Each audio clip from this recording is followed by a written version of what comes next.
వి gold trusted gold buyers తాకట్టులో ఉన్న బంగారాన్ని విడిపించి ఈ రోజు ఉన్న మార్కెట్ ధరకే కొనబడును. మరిన్ని వివరాలకు సంప్రదించండి 7771077720.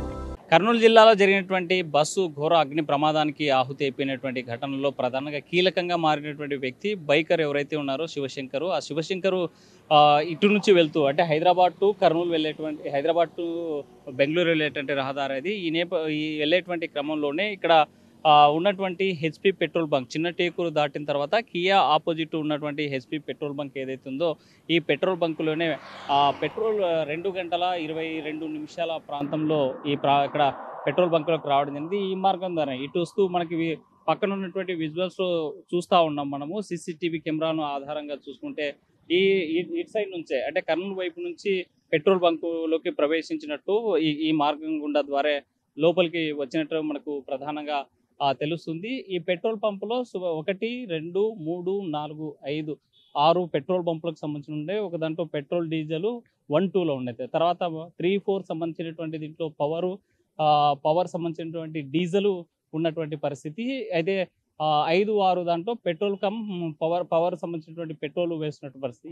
ఈ మార్గం ద్వారా మనం వెళ్తున్నటువంటి మార్గం ద్వారా ఇద్దరును అంటే శివశంకర్ సంబంధించి బైక్ రైడ్ చేస్తున్నారు. బైక్ రైడ్ చేసేటువంటి క్రమంలో ఫుల్గా మద్యం సేవించినట్టు మనకు తెలుస్తూ ఉంది. ఇక్కడ ప్రధానంగా ఇతనితో పాటు ఎర్రస్వామి అలియాస్ టోనీ అనేటువంటి వ్యక్తి కూడా తన ఫ్రెండ్ ఇద్దరు కూడా బ్యాగ్ వేసుకొని వచ్చినటువంటి పరిస్థితిని ఇటు మనం విజువల్స్లో చూసినట్టయితే కేకలు పెడుతూ గోల చేస్తూ వచ్చినటువంటి ఎర్రస్వామి బైక్ను ఇక్కడ ఆపాడు. ఇక్కడ ఆపిన తర్వాత పెట్రోల్ ఉందా లేదా అన్నట్టు అరుపులు దాంట్లో మనకి వినిపించాయి. ఆ రకమైనటువంటి విజువలైజేషన్ కూడా కనిపించినటువంటి పరిస్థితి. సో ఇక్కడే ఈ బైకర్ ఎవరైతే ఉన్నాడో బైక్ సంబంధించినటువంటి శివశంకరు బైక్ ఇక్కడే ఆపేసి పెట్రోల్ బాయ్ని పిలవడానికి ఇటు బైక్ దిగి అరుపులు అరిచిన తర్వాత ఈ ముందుకి వెళ్ళిపోయి ఇక్కడ నుంచి మరి తిరిగి కాసేపటికి వచ్చినటువంటి పరిస్థితి. వచ్చినటువంటి నేపథ్యంలోనే మనకి కనిపిస్తున్నటువంటి ఈ 6వ నెంబర్ పెట్రోల్ పంపు సంబంధించినటువంటి కెమెరా, CCTV కెమెరా ఏదైతే కనిపిస్తుందో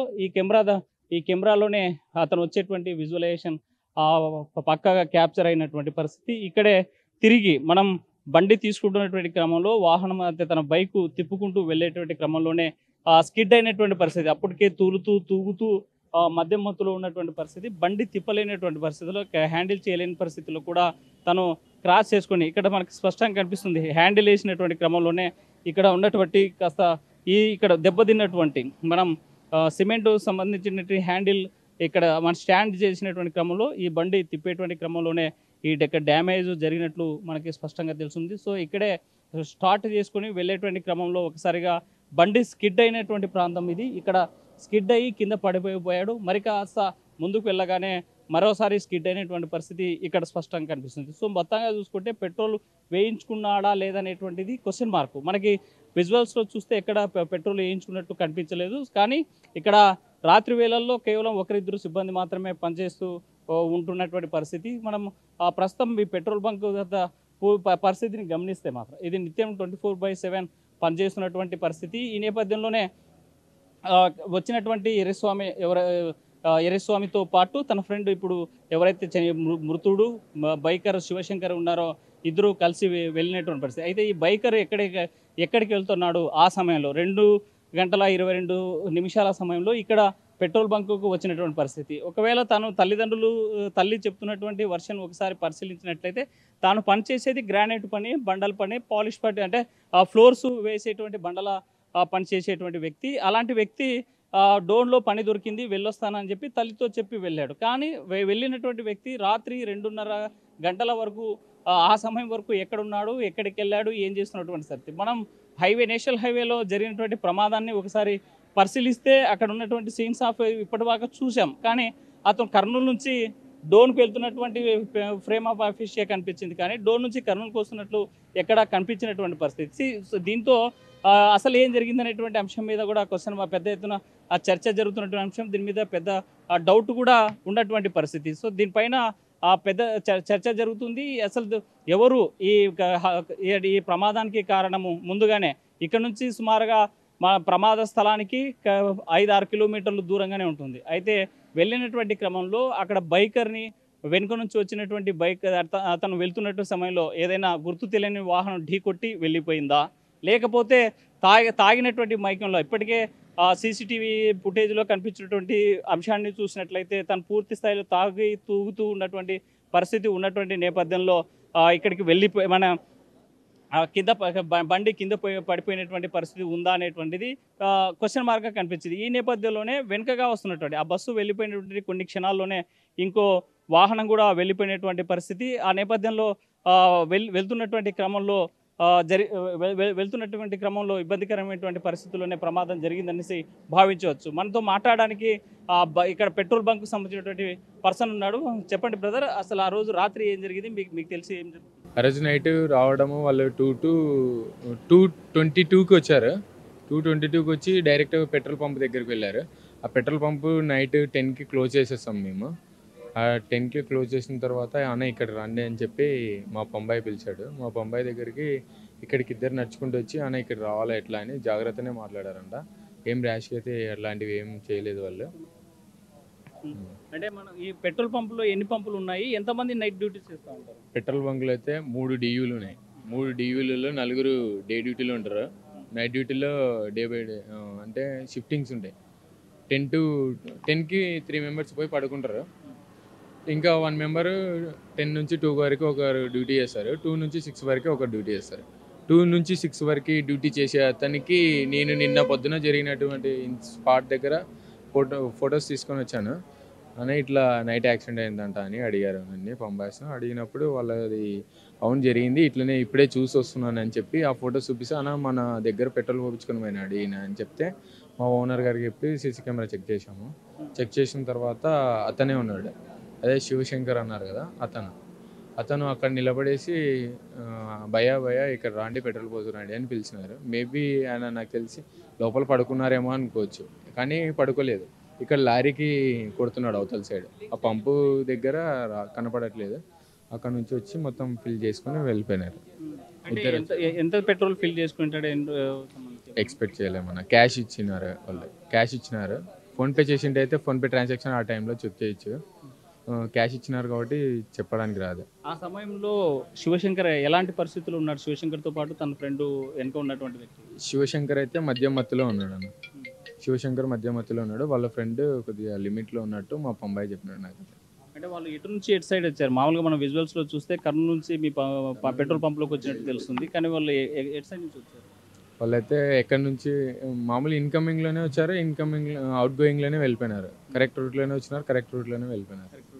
మనం చూసాం కదా ఇక్కడ వాళ్ళు ఎక్కడికి పోతున్నారని మనకైతే స్పాట్ తెలియదు కదా, అందుకోసమని ఇక్కడ స్టన్స్ తీసుకున్నారు వాళ్ళు. అంటే అక్కడ నుంచి వచ్చేటప్పుడు డ్రింక్ చేసినాడు కదా, బైక్ కొద్దిగా ఓవర్ స్పీడ్లో ఉండటం వల్ల స్టంట్ జరిగిందని నేను అన్నాను. ఆ సమయంలో పెట్రోల్ పంపు ఇక్కడ పంపి అంటే ఇక్కడ వేరే వ్యక్తి అంటే మీకు సంబంధించినటువంటి సహోద్యోగి ఇక్కడ ఎవరికి పంపిణీ చేస్తున్నాడు? ఏ బస్సు? పంపు బాయ్ ఐచర్ వెహికల్ అవతల సైడ్ ఉంది. ఇక్కడ ఇతల సైడ్ ఈ శివశంకర్ వాళ్ళది పల్సర్ వెహికల్కి అందులో ఫ్రంట్ సైడ్ డూమ్ లైట్ కానీ లేదు. ఇండికేటర్ లెఫ్ట్ సైడ్ ఇండికేటర్ పైన వాళ్ళు డ్రైవ్ చేస్తున్నారు. ఇన్కమింగ్ వచ్చేటప్పుడు లైట్ వేసుకొని వస్తారా ఇట్లా అని చూస్తే లెఫ్ట్ సైడ్ ఇండికేటర్ వల్లనే వస్తున్నారు వాళ్ళు. ఆ టైంలో ఆ జర్నీ చేయడం అంటే చాలా ఘోరం. అంటే బైక్ ఫ్లడ్ లైట్ కానీ లేదా? ఫ్రంట్ లైట్ ఏం లేదు, ఇండికేటర్ పైన డ్రైవ్ చేస్తున్నారు. మొత్తం చీకటి, ఇంకోవైపు వర్షం. ఆ సమయంలో మనం విజువల్స్ చూసాం, పక్కనంతా వర్షం పడేటువంటి పరిస్థితి. ఏం చెప్పారు ఆ సమయంలో డ్యూటీలో ఉండేటువంటి మీకు? ఆ టైంలో ఏం చెప్పలేదు. వచ్చి పెట్రోల్ అడిగినారంట, అక్కడ నుంచి ఇక్కడికి లాక్కుని ఇక్కడ పిలుచుకొని ఇక్కడ పెట్రోల్ వేసి పంపించేశారు. ఏదో గోల చేశారు, పెద్దగా గొడవ గోల అటువంటివి ఏమి చేయలేదు. అతను అరవడం, అదే విజువల్స్ ఉన్నాయి కదా, అరవడం అంటే మా పంబాయి లోపల పడుకున్నాడేమో అని చెప్పి అరిచినారు. భయ ఎక్కడా పెట్రోల్ అని అరిచినారు. అంతకుమించి ఏం గొడవ చేయలేదు వాళ్ళు. ఇప్పుడు టోటల్గా మనకి మొత్తం 6 పంపులు ఉన్నాయి. 6 పంపుల్లో నైట్ టైంలో ఎన్ని పంపులు పని, డీజిల్కి ఎన్ని పంపులు పనిచేస్తాయి, పెట్రోల్కి ఎన్ని? ఒకటే చేస్తుంది అన్న. నైట్ 2 పంపులు క్లోజ్ చేస్తాం. మొత్తం 3 పంపులు ఉన్నాయి. 3 పంపులలో 2 పంపులు క్లోజ్ చేస్తాము. ఒక పంపు రన్నింగ్లోనే ఉంటుంది, 24 అవర్స్ రన్నింగ్లోనే ఉంటుంది. ఆ ఫోటో చూసినప్పుడు మీ పంపుకి వచ్చాడని ఎట్లా గుర్తించారు మీరు? ఆ స్పాట్లో ఫొటోస్ తీసుకొని వచ్చేటప్పుడు మా పంబాయి అతను అన్న యాక్సిడెంట్ అయిందంట చూసి వచ్చినావా అని అడిగినాడు. చూసి వచ్చినానని ఆ పిక్స్ చూపించాను వాళ్ళకి. చూపిస్తే అన్న ఇతను నైట్ వచ్చినట్టున్నాడు అన్న, ఒకసారి కెమెరా చెక్ చేయండి అని చెప్పారు. నైట్ కెమెరా చెక్ చేస్తే ఉంది విజువల్స్ మొత్తం. అంటే ఈ విషయం తెలిసిన తర్వాత అంటే మీ పంపుకి వచ్చాడు, ఇతను పెట్రోల్ వేయించుకున్నాడు, తను వెళ్ళిపోయి ప్రమాదంలో చనిపోయాడని చెప్పి మీరు ఎవరికి సమాచారం ఇచ్చారు మీకు తెలిసాక? యాక్చువల్ అయితే first of all camera check చేసే కన్నా ముందు పోలీస్ డిపార్ట్మెంట్ వచ్చి కెమెరా ఉందంట కదా ఇక్కడ పనిచేస్తుందంట అని మా పంబాయిని అడిగితే మా మేనేజరు 6కి వస్తాడు, మార్నింగ్ 6కి రాండి సార్ అని చెప్పారంట. 6కి వచ్చి నా దగ్గర సీసీ ఫుటేజ్ తీసుకొని వెళ్ళిపోయినారు పోలీస్ డిపార్ట్మెంట్. అంటే ముందుగా జరిగినటువంటి అంశం మీకు తెలిసింది, అంటే మీకు వచ్చినటువంటి ఆ పిక్స్ చూసి ఆ ఫొటోస్ చూసి మీరు గుర్తించారు? ఈ చెక్ చేస్తాం అనుకున్నాము కానీ ఆ టైంలో వెంటనే చెక్ చేయలేదు. నిన్న మొత్తం అక్కడనే ఉన్నా, నేను ఆ స్పాట్ దగ్గరనే ఉన్నా. నిన్న నాకు వీలు కాలేదు, ఈరోజు మార్నింగ్ వీలైనప్పుడు చూసినాము. ఆ స్పాట్స్ మొత్తము కానిస్టేబుల్ సార్ వాళ్ళు వచ్చారు, వాళ్ళు మొత్తం వచ్చి పిక్స్ తీసుకొని వెళ్ళిపోయినారు. మొత్తం ఎన్ని సీసీటీవీ కెమెరాలు ఉన్నాయి ఈ పెట్రోల్ పంపుకి సంబంధించి? ఈ సైట్లో అయితే 13 కెమెరాలు ఉన్నాయి.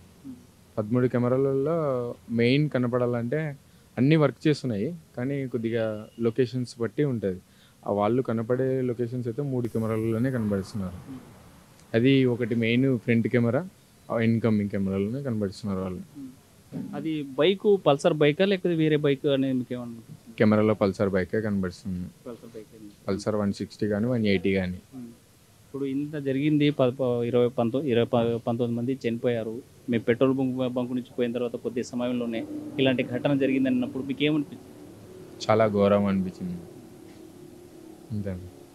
మొత్తాన్ని చూసుకుంటే ఈ పంపుకి వచ్చాడు, ఎప్పుడైతే బైక్ పైన స్టంట్ వేసి కింద వచ్చేటువంటి సమయంలో తను పడిపోయేటువంటి పరిస్థితి ఉంది. ఇక్కడ పిలిస్తే అంటే ఈ 2 పంపులు ఇటు కనిపించేది 3, 4 కానీ 5, 6 కానీ రాత్రి వేళల్లో పని చేయవు, ఇక్కడ వర్క్ చేయరు, ఎంప్లాయీస్ కూడా ఉండరు. అయితే ఇక్కడ నిలబెట్టినటువంటి వాహనం ఎర్రస్వామి ఎవరైతే మన శివశంకర్ ఉన్నాడో వచ్చిన తర్వాత బైకరు ఈ ప్రాంతంలోనే ఇక్కడ ఆ సమయంలో 2:22 సమయంలో ఉన్నటువంటి వ్యక్తి పని చేస్తున్నాడు, పంపింగ్ చేస్తున్నటువంటి సమయంలో పక్కన ఉన్నటువంటి ఐచర్ వాహనానికి డీజిల్ పడుతున్నటువంటి పరిస్థితి కనిపించింది. ఇక్కడ 1-2 దీంట్లో పనిచేసిన ఒక దాంట్లో పెట్రోల్, ఒక దాంట్లో డీజిల్. అయితే ఇక్కడే పెట్రోల్ పట్టించుకున్నటువంటి శివశంకరు ఈ మార్గం ద్వారా మనకు హైవేకి వెళ్ళేటువంటి మార్గం ఇది.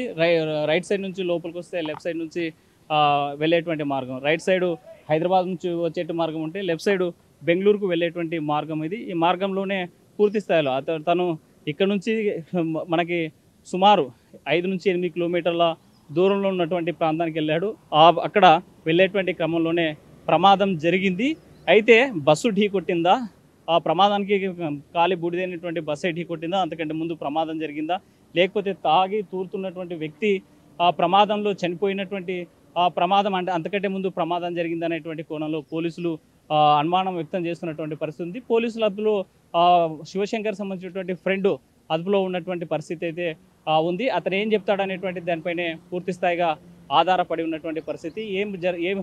ఈ కేసు సంబంధించినటువంటి రోజుకి అంటే గంటకి ట్విస్టుల మీద ట్విస్టులు. మొదటగా అనుమానాలు వ్యక్తం చేస్తున్నటువంటి పరిస్థితి అంటే రాంప్రసాద్ రెడ్డి రవాణా శాఖ మంత్రి ఎవరైతే ఉన్నారో, రవాణా శాఖ మంత్రి చెప్పింది ఒకటే, డ్రైవర్ యొక్క నిర్లక్ష్యం స్పష్టంగా కనిపించిందని. హోంమంత్రి చెప్పినటువంటి మరో మాట, మాకు డ్రైవర్ కన్నా ముందు ఇక్కడ ఉన్నటువంటి బైకర్దే తప్పు ఉందని చెప్పి హోంమంత్రి చెప్పినటువంటి పరిస్థితి. మరోవైపు ఎస్పీ డిఫరెంట్ అయినటువంటి స్టేట్మెంట్, స్థానికంగా ముందుగానే ప్రమాదం జరిగి ఉన్నటువంటి దాన్ని ఢీకొట్టి ఉండొచ్చు, లేదా అంతకంటే ముందు ఏదైనా వాహనం ఢీకొట్టి వెళ్ళిపోయి ఉంటేనే ఈ ప్రమాదం జరిగింది. తను వేగంగా వస్తున్నటువంటి వాహనం కింద బైక్ పడడంతో ప్రమాదం జరిగిందనేసి ప్రాథమికంగా గుర్తించినటువంటి పరిస్థితి. సో అదుపులో ఉన్నటువంటి బస్సు డ్రైవర్లు 2, మరోవైపు ఎర్రస్వామి అలియాస్ టోనీ అనేటువంటి వ్యక్తి శివశంకర్ ఫ్రెండ్. జరిగినటువంటి అంశాన్ని ప్రత్యక్ష సాక్షులు వీళ్ళు ముగ్గురే. ఎందుకంటే ఘటన జరిగినటువంటి తీరును కానీ, ప్రమాదం సంభవించినటువంటి ఆ విషయాలని కానీ